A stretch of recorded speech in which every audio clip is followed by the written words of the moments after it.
তোমরা অন্যের বদনাম করে বেরিও না। একদল লোক আছে দেখবেন শুধু অন্যের দোষ খোঁজে, নিজের দিকে আঙ্গুল যায় না।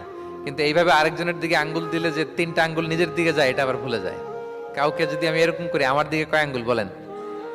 এই তিনটা কার দিকে? আর আরেকজনের দিকে এক আঙ্গুল। তো কাউকে কিছু বলার আগে তিনবার নিজেরটা ভাববেন যে নিজে কি করেন। ওলা তাল মিজাং, অন্যের বদনাম করো না, প্রকাশ্যে অন্যের দোষ খোঁজো না।